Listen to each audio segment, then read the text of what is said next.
ұбт-да биологияны таңдап жатқан барлық оқушыларға сәлем. Менің есімім Малика, және мен биологиядан дайындайтын репетитормын. Менің YouTube каналыма қош келдіңдер. Бүгін мен сіздерге ұбт-да нұсқа талдау алып келдім.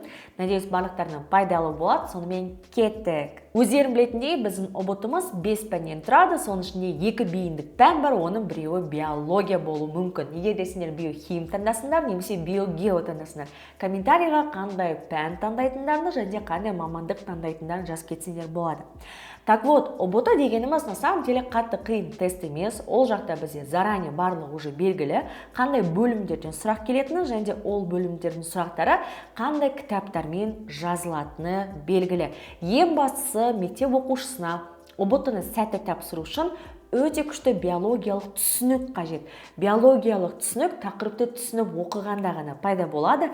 Құр тест жаттау, тест талдау аса қатты үлкен пайдалып келмейді. Ол әрине бізге практикалық жұмыс, но ең мықты нәрсе ол тақырыпты оқуда жатыр. Сондықтан балапандар, сендерге мен тақырыпты түсініп оқуды және көз алдымызға биологиялық процестерді, заттарды елестетуге кеңес беремін. Биология ұбт-да қазіргі таңда 50 балдан және 40 сұрақтан тұрады. Соның ішінде біздің тест тапсырмаларымыз 3 түрлі деңгейге бөлінеді. А деңгейлік, Б деңгейлік, С деңгейлік.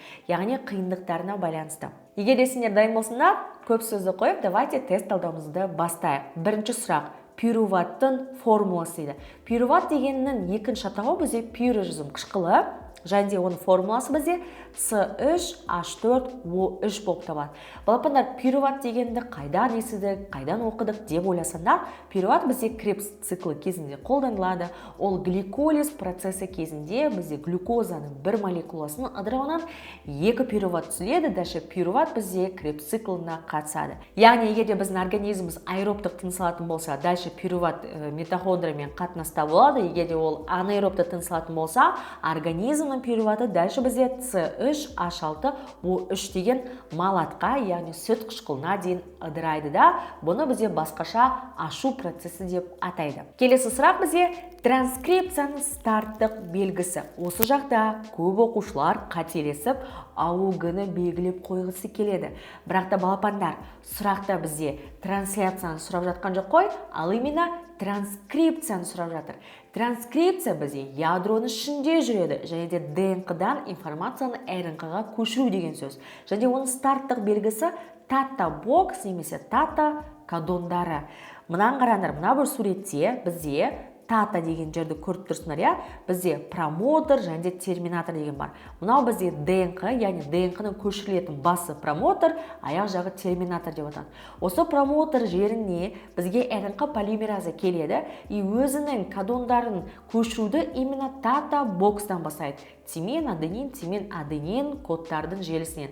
Дальше сөйтіп бізде ақпараттық РНК пайда болады да, трансляция процесіне рибосомаға барады. Балапандар, егер де сендерге нәрөздің биосинтезі түсініксіз болып жатса, сендерге қиын болып жатса, менің YouTube каналымда осыған арналған тегін видео сабақ бар. Пожалуйста, өтіп, көріп, білім алыңыздар. Ал біз дальше жалғастырамыз. Флоема бойымен тасымалданатын 90% затты құрайды дейді. 90% зат флоеманың бойында өте күшті еритін и оңай тасымалданатын дисахарид сахароза болып табылады. Флоема бізде өткізу ұлпасының бір түрі. Ол жақта бізде именно органикалық заттар тасымалданады. Мысалға, сахароза деген сияқты жапырақта пайда болады, кейін өткізу ұлпаларына бараттағына органикалық заттар флоеманың бойымен, биорганикалық заттар ксилеманың бойымен тасымалданады. Құс денесін қызып кетуден сақтап, салмағын жеңілдетеді дейді. Яғни ұшуға көмектеседі. Ол бізде ауа қапшығы. Ауа қапшығы легочный мешок деп аталады. Орысша. Ол мынау бізде өкпе, мынау екі өкпе, мыналардың барлығы бізде ауа қапшығы. Мына жақта ауа қапшығы, яғни сүйектердің ішіне де еніп, бүкіл ауаны өткізіп тұр. На самом деле құстар, когда ұшқан кезде қанаттарын өте көп қағады. Қанатты қағуға оларға бұлшық ет көмектеседі, ал бұлшық ет слишком көп қимылда болған кезде ол қызады. Сөйтіп құстың денесін қызудан сақтау үшін оларды салқындатып тұруға бізде осы ауа қапшығындағы ауа көмектеседі. И одан кейін барып оның қызметі бізде ұшу, яғни салмақты жеңілдету, ұшуға көмектесу. Но ни в коем случае ауа қапшықтары бізде тыныс алуға қатыспайды. Яғни ол жақта газ алмасы жүрмейді. Таяқша тәрізді бактерия дейді. На самом деле бактериялардың бізде 3 түрлі типі бар. Таяқша тәрізді бактерияны бізде бацилла деп атайды. Дөңгелек тәрізді бактерияны бізде коккалар деп атайды. Коккалар 2 кімен жазылады. Ал мынандай ирек тәрізді бактериялар бізде спирилла, спирохета деп атайды. Так вот, таяқша тәрізді бактерия менде мына бір жақта беріліп тұрған варианттар бойынша ол менде кох болады. Кох дегеніміз ол туберкулезная палочка, яғни палочка дегеніміз таяқша, яғни туберкулездің қоздырушысы бізде бацилла, яғни таяқша тәрізді бактерия. 6-шы сұрақ. Торлы саусақ тәрізді жүйкеленуі бар өсімдік. Жүйкелену дегеніміз ол жапырақтың бетінде тұратын мынандай сызықтар.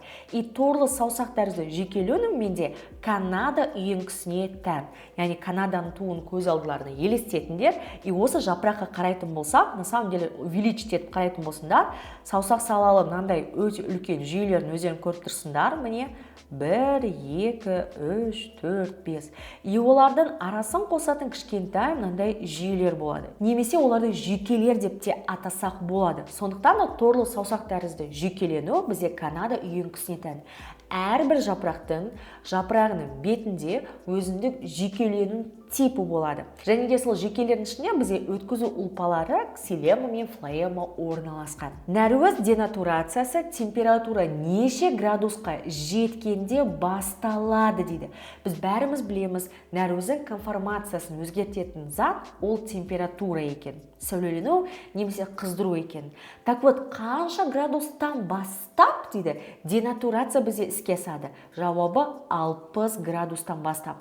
Мысалы, ең қарапайым денатурацияның түрі ол жұмыртқаның пісуі. Сұйық күйден қатты күйге ауысқан кезде ол өзінің кеңістіктегі құрылымын, яғни конформациясын өзгертеді. Бәлкім ол бізде 3-ші реттік нәруіздің құрылымында болды, потом 2-ші реттікке ауысып кетті деген тәрізді. Егер ол қайтадан қалпына келе алатын болса, мұны бізде ренатурация деп атайды. Но денатурация ол бұзылу, құртылу деген мағынаны білдіреді. Ал именно температураға қатысты айтатын болсақ, 60 градустан бастап денатурация басталады екен. Отосклероз ауруының пенетранттылығы дейді. Балапандар, пенетранттылық дегеніміз ұрпақта белгілі бір аурудың немесе белгінің көріну пайызы деген сөз.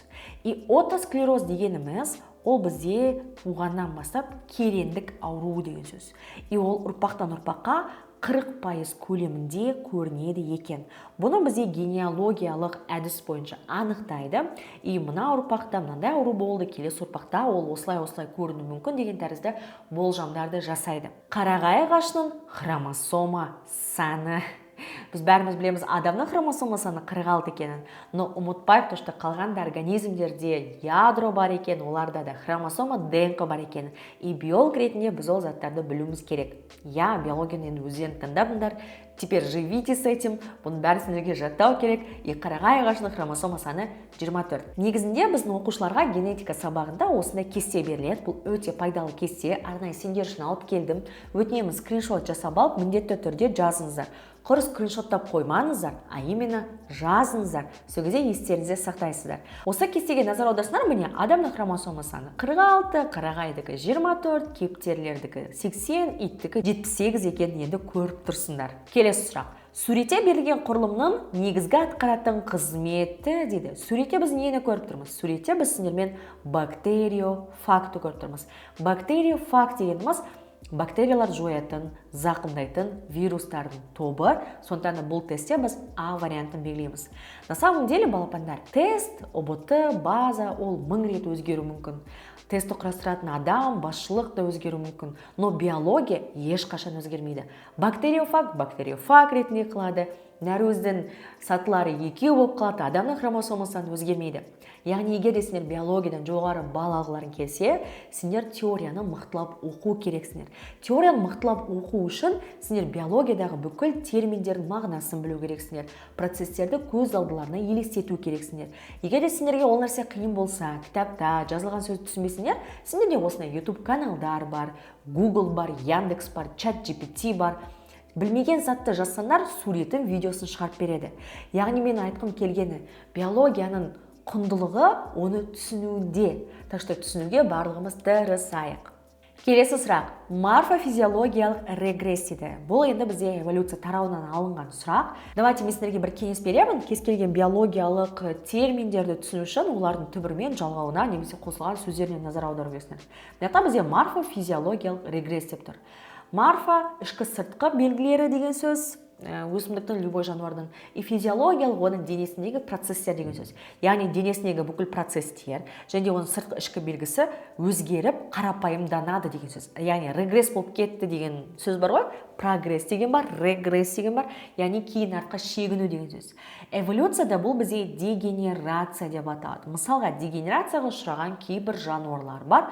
Мысалға, көртышқан немесе крот. Көртышқан крот кезінде жер бетінде тіршілік еткен организм болған, бірақ белгілі бір себептермен жердің астына жерді қазып, сол жақта өмір сүретін болған. Соның кесірінен ол өзінің көзін дегенерацияға ұшыратқан. Яғни көзі оны вообще көрмейді, соқыр болып қалған. Сондықтан да көртышқан деп атайды. Оның көзі тек қана жарық бар ма, жоқ па, қараңғы, жарық деген затты ғана ажырата алады. Яғни оның денесіндегі процестер және өзі қарапайымданып кеткен. Немесе мына жақта екінші суретте бізде аскарида беріліп тұр. Аскарида бізде паразит организм болғандықтан оның денесі өте қатты қарапайымданып кеткен. Оның ешқандай мүшесі практически жоқ. Ода асқазан жоқ, мысалы ретінде өкпе жоқ, тыныс алу мүшелері жоқ. Ол тек қана көбейе алады и дайын тамақты ғана сіңіре алады. Яғни денесіндегі бүкіл процестер регресске ұшыраған. 12-ші сұрақ. Микротүтікшелердің микрофиламенттерден айырмашылығы дейді. Микротүтікше, микрофиламент дегеніміз біздің цитоқаңқамызда, яғни цитоплазманың ішінде болатын қаңқаны құрайтын заттар. И оны бізде 3 түрлі зат құрайды. Микротүтікше, микрофиламент и аралық филамент. И бізге сұрақта айтып тұр. Микротүтікшелердің микрофиламенттердің айырмашылығы олардың тубулин нәруызынан түзілуінде. Міне суретте қарайтын болсақ, мына бір домалақ нәруыздың барлығы бізде тубулин болып табылады. 13-ші сұрақ. Парадоксальды ұйқы белгісі дейді. Парадоксальды ұйқы дегеніміз тез ұйқы деген мағынаны білдіреді. Тез ұйқы деген бар және баяу ұйқы деген бар. Давайте тез ұйқы кезінде не болатынын көрейік. Тез ұйқы кезінде мидағы қозу үдерісі күшейеді. Сол себептен адам түс көруі мүмкін. Циклсыз фотофосфорлануды 1957 жылы ашқан ғалым дейді. Биологияда еще ғалымдардың аттарын сұрайды. Ғалымдардың еңбектерінің аттарын сұрайды. Еще биологиядан тест құрастыратын адамдар сандарды өте қатты жақсы көреді. Сондықтан да параграфтарды, тақырыптарды оқыған кезде бұндай заттарды игнорировать етпеңдер. Пробио мектебінде мен өз оқушыларыма мынандай кеңес беремін. Егер сендер тақырып оқу барысында сендердің алдыларынан осындай ғалымдардың немесе еңбектердің аттары шығып қалса, оларды бөлек А4 параққа жазып, А4 параққа жазып, сабақ оқитын жерлеріне қыстырып қойыңдар. Ғалымдардың аттары ондай қатты көп емес, қазіргі биологияда ОБТ алдына кіретін кезде просто қайталай салып, шыға саласына. Ал циклсыз фотофосфорлануды ашқан ғалым бізде Арнон болып табылады. Міне Арнон деген кісі мына жақта отыр. Циклсыз фотофосфорлану деген бар, және циклдік фотофосфорлану деген бар. Бұның барлығы бізде өте күрделі фотосинтездің тақырыбы.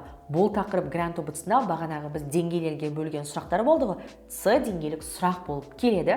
Сол себептен күштілеп осыны оқып алыңдар. 15-ші сұрақ өте қызық беріліпті. Какой-то бір есеп. Давайте оқиық.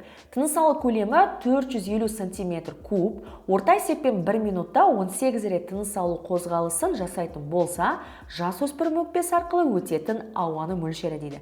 Көп адамдар ойлайды, что биологияда есеп, ол тек қана генетика, қан тобы деген тәрізді. На самом деле есептердің түрлері өте көп. Мысалға, тыныс алу көлемі деген тәрізді. Немесе бүйректен нефрон арқылы қанша рет қан өтеді деген тәрізді есептер бар. Генетикада біз еще Кассинговерге байланысты есептер бар. Жаңағы эволюцияның өзінің есептері бар. Яғни биологияда есептер өте көп на самом деле. Ал тыныс алуға келетін болсақ, біз просто 18-ді 450-ге көбейтеміз. Өйткені тыныс алу көлемі осынша ғой, ал біз 1 минутта 18 рет тыныс аламыз, и сол кезде мынауменен көбейткен кезде бізде 8100 см куб ауа шығады. 16-шы сұрақ. Бұған дейін тіршілік болмаған, өнім бермейтін ортадан басталады дейді. Бірінші реттік сукцессия. Яғни бірінші реттік сукцессия дегенімізде, мысал ретінде көз алдыларына енді пайда болған материкті елестетіп көріңдер. Міне, енді пайда болған материк, ол жақта бәлкім лава атқылады, ешнәрсе жоқ. И біртіндеп ол жақта бірінші рет қына пайда болады, қына өседі, мына бір тастарды ерітіп, үгітіп, топырақ жасау процесіне қатысады, потом желмен ұшып ары-бері тозаңданатын немесе көбейетін өсімдіктердің тұқымдары келеді. И сөйтіп бізде біртіндеп тіршілік пайда бола бастайды. Яғни бұрында вообще жоқ болған, жаңадан тіршілік қалыптасып жатқан материкте бізде осылай тіршілік қалыптасады. Ал егер де мына жақта пайда болған орман топан су болса, я не знаю, жанып кетсе, и жанып кеткен орманның қалдықтарынан жаңа бір тіршілік қалыптасса, бұл бізде екінші реттік сукцессия болатын еді. Понимаете, бұрында тіршілік болған, и қайтадан сол жаққа тіршілік қалыптасқан жер бізде екінші реттік деп аталады. Ал вообще болмаған ортаға енді тіршіліктің пайда болуы бірінші реттік сукцессия деп аталады. Андылық орталықтан тараған мәдени өсімдіктер дейді. Балапандар. Мәдени өсімдіктер шығу орталықтары, жануарлардың шығу орталықтары ұбт-да келетін ең популярный сұрақтар. Так что бұл кестені не игнорим, а күштілеп жаттаймыз. Сонымен андылық орталықтан шыққан бізде картоп пен кокаинді бұта болады. Бұл бізде примерно міне мына бір жақта, андылықтың екінші тауы бізде Оңтүстік Америка орталығы. Рибосомалық РНК құрылысы туралы ақпараты бар хромосомалар қалай аталады дейді. Бұл хромосомалар, балапандар, бізде ядро шықты ұйымдастырушы хромосомалар деп аталады. Не себептен вообще ядро бар деп ойланатын адамдар бар ма, и неге митоз кезінде ол ядролар жойылып кетеді? Өйткені ядрошықтың вообще қайдан пайда болатыны жайында ойланған адам бар ма? На самом деле ядрошық мына жақта нуклеус деп жазылып тұр. Ол просто хромосомалардың бір жақта тығыздалып жинақталып қалған жері. Сол жақта рибосомалық РНК туралы ақпарат жазылған. И рибосомалар бізде ядрошықтан пайда болып, ядроның саңылауынан шығады. Цитология естеріне түсіріңдер. Вот қай жақта байланыс жатыр. Биологқа биологияны күштілеп оқу үшін, түсіну үшін не только бал алу үшін, вот бал алу второстепенный нәрсе. Сендер биологияны құр ұбт-да таңдамайсыңдар ғой. Кейін адам ретінде қалыптасу үшін, тұлға ретінде қалыптасып бір мамандықтың иесі болу үшін таңдап жатсыңдар. Сол себептен бірінші кезекте қанша бал жинаймын деп ойламаңдар. Бірінші кезекте мен қалай биологияны миымда елестете аламын, байланыстыра аламын деген затты ойланыңдар. Бұл видео сабақ сендерге пайдалы болып жатыр деген үміттемін, өйткені бұл сабақ ProBio курсының қолдауымен түсірілген. ProBio дегеніміз 10 және 11 сыныпта биологияны таңдап, ұбт тапсыру арқылы Қазақстанның ең топовый медициналық және педагогикалық университеттеріне грантқа түскісі келетін оқушыларға арналған. ProBio курсының 3 ерекшелігі бар. Бірінші, біздің өте қысқа түсінікті видео сабақтарымыз ыңғайлы платформада орналасқан. Екіншіден, мен оқушыларға аптасына 2 рет тікелей эфирде нұсқа талдау жүргіземін. Үшіншіден, біздің кураторлар әр оқушыға кері байланыс беріп, 24/7 байланыста болады. Бұның барлығы менің авторлық методикаммен құрастырылған. В общем, біздің курста барлығы күшті. Егер де грантқа түскің келсе, төмендегі сілтеме арқылы өтіп, WhatsApp-қа жаз, күтемін. 19-шы сұрақ. Механика ғұлпа каленхимаға тән дейді. Механика ғұлпаның екі түрі болады. Каленхима және склеренхима. Каленхимаға бізде сопақша пішінді тірі жасушалар тән екен. Олардың түрлері осындай болады. Склериттер, немесе склеренхима және каленхима деп аталады. Склеренхиманы бізде өлі жасушалар деп жаттаймыз. Каленхиманы тірі жасушалар деп жаттаймыз. Глюкозаның натрийге тәуелді тасымалдануы қалай аталады? Бұл бізде котасымалдану деген сөз. Мысал ретінде глюкозаның кіру үшін обязательно натрий кіру керек. Және де котасымалдану дегеніміз екінші реттік активтік тасымалданудың атауы. Балапандар, егер де сендер кітап оқитын болсыңдар, курс оқитын болсыңдар, бүкіл итак білетін, жатқа білетін информациялардан бөлек тереңірек түсіп көріңдер. Тереңірек түсіп, өте кішкентай жазулармен жазылған кітаптағы заттарды оқып, түсінсеңдер, сендерден биологиядан жоғары бал алатын оқушы болмайды. 22-ші сұрақ, популяция өсіміне байланысты формуланы белгілейді. Биологияда тоже формулалар бар. Егер де біз бір жылда популяция қаншаға өскенін білгіміз келсе, біз туғандардың саны мен өлгендердің санын бір-бірінен азайтамыз да, и популяцияның өсімін шығарамыз. Мысалға, бір жылда қар барысының популяциясы 5 дараға өсті. Қалай анықталды? Туғандар мен өлгендердің арасын азайттып, сөйтіп қаншаға өскенін білдік. Белгілі салмақ мөлшердегі құрғақ зат түзілу үшін жұмсалатын ылғал мөлшері бұл өсімдіктерге қатысты айтылған, және оны бізде транспирация коэффициенті деп атайды. Балапандар, транспирация дегеніміз суды буландыру деген сөз. Өсімдіктер суды екі жағдайда буландырады. Біріншіден, қызып кетуден сақтану үшін, екіншіден, құрғақ затты түзу үшін. Яғни көз алдыларда менің қолымда трубочка бар деп ойлаңдар, бүйтіп сок ішетін трубочка. Мен суды деп жоғары қарай тартамын. Мен жоғары қарай тартқан сайын су төменнен жоғары қарай жылжи береді.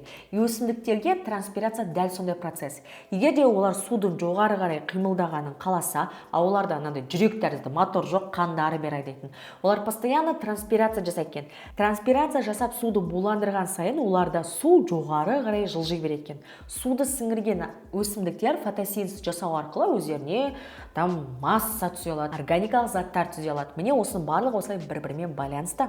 24-ші сұрақ. ДНК секвенирлеуде Фредерик Сенгер ұсынған әдіс дейді. Жалпы секвенирлеу дегеніміз біздің ДНК-мызда жазылған кодтар арқылы гендерді расшифровать ету деген сөз. И осы расшифровкамен екі түрлі кісі айналысқан, ол бізде Фредерик Сенгер және Максим Гильберт. Фредерик Сенгер бізде ферментативтік және тізбекті үзу әдісін ойлап тапқан. Максим Гильберт болса химиялық әдіс немесе деградация әдісін ойлап тапқан. Суретте берілген құрттың бөліп шығару мүшесі дейді. Суретте берілген құрт ол бізде шұбалшан немесе жауын құрты. Бұл жақта беріліп тұрған бөліп шығару мүшесі бізде метанефридиялар деп аталады. Метанефридиялар әрбір буылтықтан шығып тұрады, екі қатар болады. Сонымен балапандар, құттықтаймын сендерді. Сендер бір жауаптық сұрақтарды артта қалдырдыңдар. Енді бізде келесі контекст сұрақтары. Сонымен оқиық. Контекст сұрақтары бізде зат және энергия алмасуға берілген екен. Мына бір жақта бізге просто суретті берген. Контекст сұрақтары құр сурет ретінде, кесте ретінде, или құр текст ретінде, диаграмма ретінде келуі мүмкін. Сол себептен контекст сұрақтарынан 5 балды алып кету үшін біз сендермен тақырыпты күшті білуіміз керек. Сол кезде плюс 5 бал аламыз. Сонымен бастайық. Бірінші суретте бейнеленген үдерістен кейін түзіледі дейді. Бірінші сурет мынау еді. Энергия и кішкентай бөлшектер, и олардан күрделі бөлшектер түзілген. Значит, бұл жақтан бізде органикалық зат түзіледі. Мысал ретінде энергияны қолданып и глюкоза молекулаларын қолданып біз сендермен гликоген жасадық. Немесе, я не знаю, бір нәруыз жасадық деген тәрізді. И тағы да логически бізде энергияны, мына бір жақтағы энергияны тек қана тірі организмдер қолданылады. Зат және энергия алмасу дегеніміз, балапандар, ол АТФ-тің түзілуі, және сол АТФ-ті қолданып белгілі бір органикалық затты түзіп, біздің организмімізді жасау деген сөз. Лизосомада ыдырамайды дейді балапандар. Лизосомада ыдырайды деп тұрған жоқ, именно ыдырамайды деп тұр. Ыдырамайтын болса, ол бізде май қышқылы болады. Май қышқылы мен жай көмірсулар бізде митохондрияда ыдырап бізге энергия жасайды. Қалған мынаяқтағы сендер көріп тұрған липидтер, полисахаридтер, нуклеин қышқылдары лизосомада ыдырайды. Все-таки біздегі контекст сұрақтары зат және энергия алмасу. 29-ші сұрақ. Энергетикалық алмасу неше кезеңнен тұрады дейді. Энергетикалық алмасу 3 кезеңнен тұрады. Дайындық, оттексіз және оттекті кезең. Дайындық кезеңде біз тамақты жейміз, асқазанымызда қорытамыз, қанға беріп жасушаларға береміз. Оттексіз кезең гликолиз, оттекті кезең кребс циклы. Сөйтіп біз өзімізге энергия жасаймыз. Диссимиляция процесіне қатысатын газ дейді. Ол бізге әрине оттегі, диссимиляция, энергетикалық алмасу, немесе катаболизм десе, балапандар, бұл бізге жаңағы мынау болып табылады. Мысал ретінде күрделі заттардан АТФ және де жай заттар жасау. Оған міндетті түрде бізде оттегі қатысу керек. Сонымен балапандар, құттықтаймын. Тақырыпты жақсы білудің арқасында біз сендермен контексттен 5 балл алып кеттік. Ал енді сәйкестендіру сұрақтарын жасайық. Сәйкестендіру сұрақтары на самом деле ұбт-да қиын емес. Бұл жақта бізге просто бір жауаптық сұрақтар ретінде беріледі, и біз оларды таңдауымыз керек.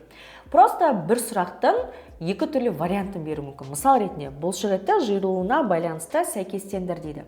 Бұлшықеттің қысым қалыптаспай қысқаруы балапандар изотоникалық деп аталады. Ал егер де қысым артқан сайын бұлшықет ұзындығының өзгеру арқылы жиырылу деген келсе, сендерге ол ауксотоникалық болады. Қалемше арқылы ағаштардан көбейтеді. Қандай ағаштарды көбейту мүмкін? Мына бір жақта бізде беріліп тұр, ол үйеңкі. Қалған варианттар сәйкес келмейді.